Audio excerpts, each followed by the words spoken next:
So, hello all, and I think that Dennis really gave us quite an comprehensive review of relations between Russia and Iran, Iran and Russia in the sense. I will present of a Russian point of view. I will try not to repeat the same facts and positions that Dennis presented. I will add few pointers to the structure that he outlined. If there will be few redundancies, I apologize in advance.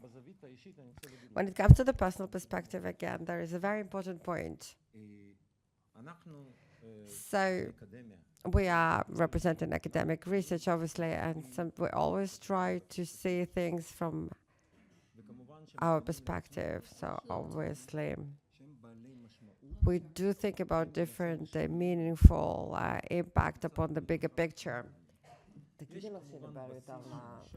So obviously there is a foundation and the static aspects, and nevertheless, in everything that has to do between Russia and Iran, we need to also see, and I completely agree with all the speakers that appeared before, we need to look at 360 degrees and more expanded point of view, not just from the Israeli perspective, of course, since obviously such a vision does limit the scope of our ability to try to predict the next occurrence. And on this topic, I would like to share something personal because I served in this country for many years, and there were different contexts with this country. Obviously, there is a big difference, significant difference of what actually happened in the past and what is happening right now.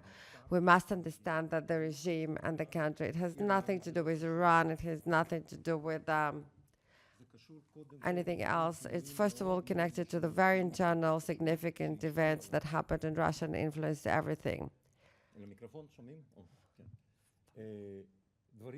So things that changed, and we must take it into account.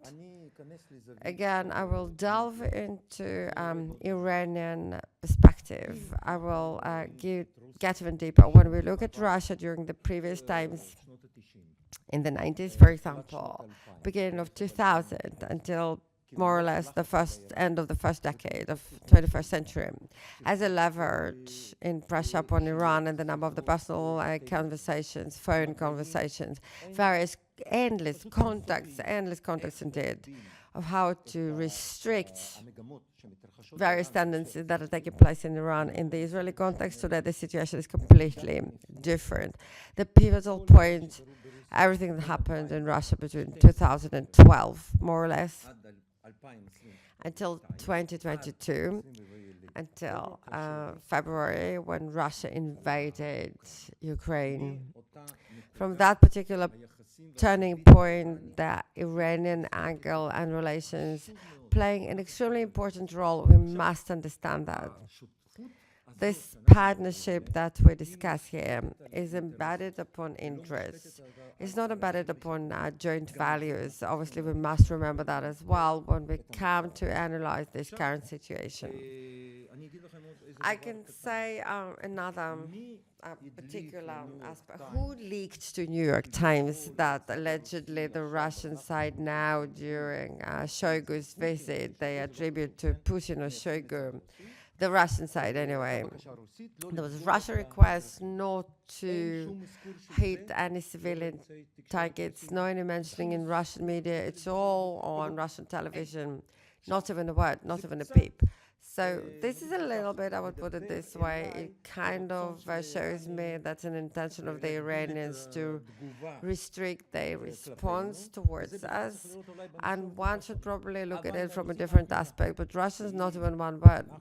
It seems that it's us or them. The Russians were so friendly towards us that Putin would have actually saying, okay, we understand the situation is complex, but we wish you not to cause damage to civilian population. That's not what happened at all. Pay attention to that. This is one signal. Many things changed. Russia changed, Iran changed, and we must take into account.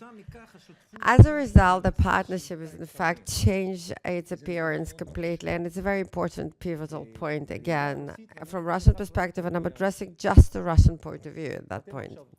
You are, all of us, we're in Kremlin, we're Russian Foreign Affairs Ministry, we are participating in different security services of Russian Federation, and you are at a point when in fact the whole Western world is against you. you. And it's very clear and it's very natural, obviously. I would say it's expected to find friends or allies that are almost on the borderline position, almost on the border. And there are already relations, of course, long-term relations, and there's history. There's no great love. It's not great love between Iran and Russia. That's not what it is. But currently, under those circumstances, your interests are really shared interests, and this partnership is becoming tighter. So relations during the years were very complicated, in fact, and complex. So we'll not delve into all the aspects that happened during the long period of history. And today, from the Russian perspective, as well, there's a bit of a complexity that is being a bit of an uncovered. Pakistan that came to power, and his approach is quite different to international relations. The new president is trying maybe to look for some kind of dialogue with the West and America, not Israel. Obviously, Israel is an untouchable subject in Iranian politics, but this is something that is quite of inconvenience to us in Moscow. This possible intent of communicating with the West. Suddenly, Pakistan was elected as a president, and this particular occurrence is problematic. It creates certain discomfort in Moscow, because people did elect Pakistan, the Iranian society, the Iranian population did elect him because he is, in fact, a symbol of a possible change, and change towards a direction that in Russia are not considered to be as welcome during this period of time, due to the very simple fact that today the greatest enemy in the Russian point of view is the West, headed by United States. So I will try to present a picture of how I perceive that from Moscow perspective, and how the Russian establishment perceives today, Iran. Again, I would like to highlight, again, we must look at it at the backdrop of the Ukrainian war and the conflict with the West. That's what dictates the agenda. Nothing else matters. And the intent and a certain intention to reach victory in Ukraine, to actually battle the American world order. That's what guides the Russians when it comes to the Iranian reality. It's a very instrumental approach. If the leadership will change in Russia, things will change around it. If there will be, let's put it this way, in Russian perspective, if there will be a failure in Ukraine, the interest will change, everything will change. But as for now, that's how things are. Instrumental perspective here dictates the whole melody, and it's all subjected to the temporary order of victory in the Ukraine and the conflict with the West and change of the existing global order. Tehran plays a special role in this constellation that emerged. First and foremost, and I will move and present to you a few factors in a very brief manner. Tehran may add Russia in the military attempt at the drones, shells, that is, detailed different weapon system, munition, and etc. I will add more of possible aids. It's a loyal ally when it comes to the conflict with the Western United States, as for now, as Russians want to call the collective West. Again, regardless that Pakistan is elected on the, let's put it this way, when his agenda, he had something of finding the common language as an establishment, as Khamenei, the whole conservative establishment of Iran. Tehran is against cooperation with the West, a collective West, as Russians call it, and it serves our interests, our Russian interests, when using the Israeli point of view. Iran, such as China, is a symbol for the Russian internal arena of the failure of various attempts of the West to isolate Russia. And Iran is invited as an dignified guest to all the international conferences. It's a country, most important state today, and a symbolic role, all the international forums that are taking place in Russia. I will open a bit of a parenthesis. It's ironic, really, when the situation is so dire that Taliban, that up to date in Russia is considered to be the bitter enemy, an organization that one is prohibited to communicate with. They're invited today to openly to Russian forums. While they're trying to, in fact, to court them, invite them. It's absurdity, really. and because it's an instrumental approach, just to show, look at that, we are not isolated the way the West is trying to create. And the fourth point, Iran is a provision pipe that allows Russians to get their hands upon prohibited items. And it's a source of inspiration, how you bypass sanctions, how you cooperate now in order to get things you're not allowed to get in the free market because of the sanctions. It's a parallel export, it's a gray import, all the possible ways. Various companies, straw companies that Iran managed to create during decades in different countries, various umbrella companies. We must study those ways. We need to learn how to do that. And then there's a whole continuum of delegations, of businessmen, anything that you want to find. All they visited Iran. And the absurdity to reach such a level, there is some kind of agreement between the countries where groups may arrive with some kind of visa arrangement, a tourist visa, which annuls visa regimes. So now you can even travel in Iran, obviously very desirable touristic destination. And it's extremely important for Russia, and we must state that. An attempt to create the corridor to the north, from north to south, that connects Russia to India and the Persian Gulf. And from Russian perspective, it's extremely important that we have geopolitical constellation. As Russians, we must benefit from this particular corridor of access. And another, last but not the least, and Dennis actually mentioned that as well, this is the field of oil and gas. Gazprom, the flagship company of Russia, signed the memorandum of understanding with $40 billion of investment, trying to introduce itself into Iranian oil industry, and Gazprom in troubles, really. But there's another aspect that's quite interesting. Russia pushed towards signature of the agreement of the free trade region with the Euro-Asian space, which is a Euro-Asian organization they created. Those are the significant matters that increase the role of Iran and put them to the unprecedented level of importance in Russian eyes. This was not the way in the past. If anyone would tell me that 20, 30 years ago that this is how things will unfold, I would be quite doubtful. But the general picture changed, and that's what happened. And now, and I think it's important to emphasize the duet between Moscow and Tehran in Russian eyes, and this is an extremely important point in my eyes, in fact. This duet is embedded on the common fate, the result of the deep disappointment and traumatic disappointment both of the countries experience from the American and Western policy. Again, I would like to present the Russian standing, the Russian point of view, how the Russian eyes see the reality. Not what actually happened, but the Russian reality. And from the similar identities of both countries, which are revisionistic countries that are challenging the global order that is in existence. And those are two components that, in my eyes, are very emotional from one hand, but they also matters of identity that dictate relations between two countries. This duet will continue to work together, though the countries are extremely different and from time to time perceive each other with no special sympathy. And there is another aspect, and I must state that, again, it's in parentheses, it's a footnote. We are the great Russia, we're important Russia. It doesn't matter what happens in Ukraine or it doesn't happen in Ukraine, we're the most important. I'm saying that very honestly, but that's what I think people there project. The Iranians, those Iranians, well, that's true, it's an empire that existed 1,000 years before Russia was born as a state, but it doesn't matter really. Well, they are there. This chauvinism, this chauvinistic approach is part, I would put it this way, is an inseparable part of the general awareness.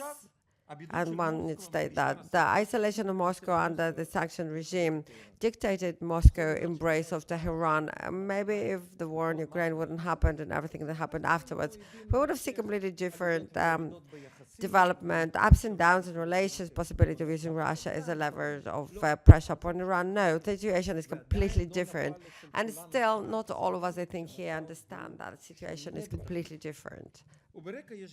At the background, there's a planned signature of a long-term 20 years agreement that will probably be signed in October. How do we know that? Pakistan, after he was elected, who was the first person he called? Putin. That's another point, and we need to take into account, really. So, nevertheless, one should state that regardless of all of those very loud declarations, all of the important clerks and ministers and in the economical field, no great achievements are seen. We're not getting to military field. We don't know in actual numbers. We can only assess. But the field of economical development in 2022, the trade was $4.2 billion. Not an amazing amount of money if you compare actually the Chinese trade or other countries. But again, it's a significant amount. It's increased. In 2023, there was already a decline to $900 million, which is already a significant drop, 20% of a drop around, now it's about $4 billion. Investment of Gazprom. Gazprom has no money. Gazprom today is one of the less successful companies in Russia. They lose money.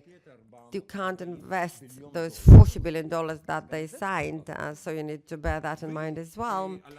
And regardless, the very fact that they united their financial systems after Russia was disengaged from SWIFT, and there is unity of financial systems between Iran and Russia. Businessmen still complain. There are still problems, significant problems in financial transactions, which obviously impacts the trade between the countries. And here, obviously, there is the military cooperation that comes to mind. Dennis mentioned that extensively. Completely different situation, really.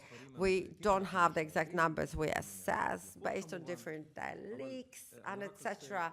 But I would like to highlight to what extent when I am seated with decision makers in Russia, and I think, okay, as Russia, where we at, we need munition and automated weapons, Kalashnikov, and stuff like that we must buy from Iran. Where we at? No one talks about that, obviously. It's only internal discussions, but that's the dependency that exists at such a level. It will transmit to us Russians that Russia is in a very deep and concerning situation. All the manufacturing of the Russian military complex cannot overpower that. And let's move forward. The Russians try to preserve previous dynamics in relations in the military field of being a patron and a customer. But the war in Ukraine changed completely this equation, and Iran became the most significant helper, an actual really key factor in the Russian maneuver, an aerial and land maneuver, and we must bear that in mind. And so quickly, Russia won't disengage itself from this helpful entity. 4,000, that's one figure I can give you. 4,000 drones manufactured in Iran were sent to the field of Ukraine. 4,000, and obviously, as Dennis mentioned before, the cooperation on Nabuga, by creation of a factory, an actual factory. It's a significant step.